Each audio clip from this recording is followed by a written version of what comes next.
পেঁয়াজ রসুন ছাড়াই পনিরের একটা নতুন ধরনের রেসিপি আজকে বানাবো। তার জন্য প্রথমে আমি নিচ্ছি 1 চামচ নিচ্ছি পোস্ত। পোস্তকে একটু জল দিয়ে 5 মিনিট মতন ভিজিয়ে রেখে দিব।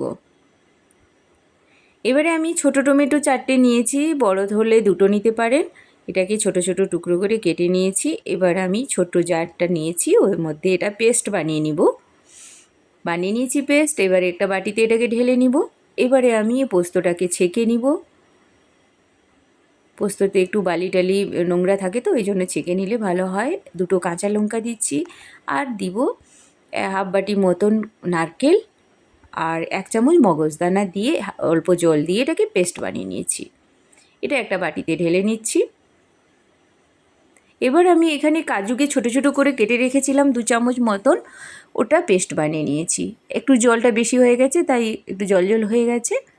ব্যাস রেডি হয়ে গেল মশলাগুলো। এবারে আমি পনিরটাকে কেটে নিব, টুকরো টুকরো করে কেটে নিয়েছি। কড়াই গরম করে সাদা তেল 1 চামচ দিচ্ছি। তেলটা গরম হলে পনিরটা দিয়ে দিব। অনেক সময় আমাদের খুব টেনশান হয়, নিরামিষ রান্না, পেঁয়াজ রসুন থাকবে না, কেমন টেস্ট হবে, কী বানাবো, এরকম মাথায় থাকে। কিন্তু এইভাবে যদি বানানো যায় পনিরের রেসিপি, সত্যি বলছি, মানে নিরামিষই এত ভালো লাগবে, তখন বলবো আমি রান্না করেছি। পনিরটা হালকা করে ভেজে নিব, লবণ দিলাম পরিমাণ মতন, দিয়ে হালকা করে ভেজে এটা তুলে নিচ্ছি প্লেটে। পনিরগুলো তুলে নিলাম সবটা। এবারে 1 চামচ মতন সাদা তেল দিয়ে 2টো তেজপাতা দিলাম। এবারে গোটা গরম মশলার মধ্যে বড় এলাচ, দারচিনি আর লবঙ্গ 2টো, আর ছোটো এলাচ একটা দিয়ে এটাকে একটু হালকা করে ভেজে নিয়ে কাশ্মীরি লঙ্কা গুঁড়ো 1 চামচ আর 1 চামচ হলুদ গুঁড়ো দিয়ে হালকা করে ভাজতে হবে যাতে না পুড়ে যায়। একটু ভেজে নিয়ে ওই টমেটো পেস্টটা দিয়ে দিলাম। কি সুন্দর কালার এসছে দেখুন। এটা ঢাকা দিয়ে 1 মিনিট মতন রেখে দিব। ঢাকাটা খুলে নিয়ে এবারে একটু ভালো করে নেড়ে নিয়ে 1 চামচ ধনে গুঁড়ো আর 1 চামচ জিরে গুঁড়ো দিব। এটাকে ভালো করে মিশিয়ে নিব। এবার আমি ওই যে নারকেল পোস্ত সব পেস্ট বানিয়েছিলাম, মগজদানা, তো ওটাকে ওই পেস্টটা দিয়ে দিচ্ছি। আমি কাঁচা লঙ্কা দিয়েছি, আপনারা চাইলে কাঁচা লঙ্কা না দিতেও পারেন, একটু ঝাল ঝাল ভালো লাগে বলে কাঁচা লঙ্কা 2টো দিয়েছিলাম। এবারে চিনি 1 চামচ দিচ্ছি আর লবণ দিচ্ছি 1 চামচ, দিয়ে ভালো করে মিশিয়ে নিচ্ছি। এবারে 1 কাপ মতন জল আমি ঢেলে দিচ্ছি। বড় কাপে 1 কাপ জল দিয়ে দিলাম। এবারে ঢাকা দিয়ে দিব।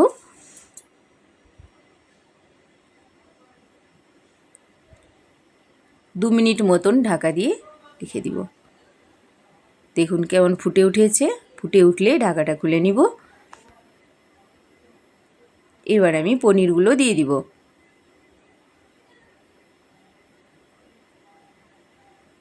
এটা ভাতের সঙ্গেও খাওয়া যাবে, ফ্রাইড রাইস, পোলাও, রুটি, পরোটা সব যার সঙ্গে হলে তো ভালো লাগবে, টেস্ট লাগবে খুব। এবারে আমি ওই কাজু বাটাটা দিয়ে দিচ্ছি। কাঁচা লঙ্কা 2টো দিচ্ছি, চেরা কাঁচা লঙ্কা। এবারে ঢাকা দিয়ে আবার 2 মিনিট মতন রেখে দিব।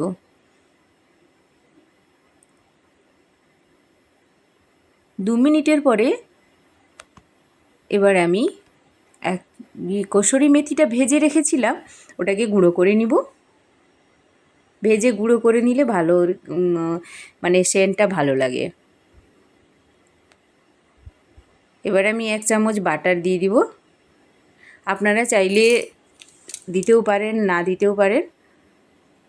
যারা বাটার পছন্দ করেন না তারা না দিতে পারেন। এবারে ঢাকা দিয়ে কিছুক্ষণ রেখে দিয়েছিলাম।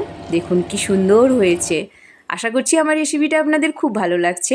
কমেন্টে অবশ্যই জানাবেন কেমন লেগেছে। আর যদি ভালো লাগে তাহলে লাইক, শেয়ার, সাবস্ক্রাইব করে দিবেন। আমি ফ্রাইড রাইস আগে থেকে বানিয়ে রেখেছিলাম, তার সঙ্গে খুবই ভালো লাগবে। ভালো থাকবেন। Bye bye.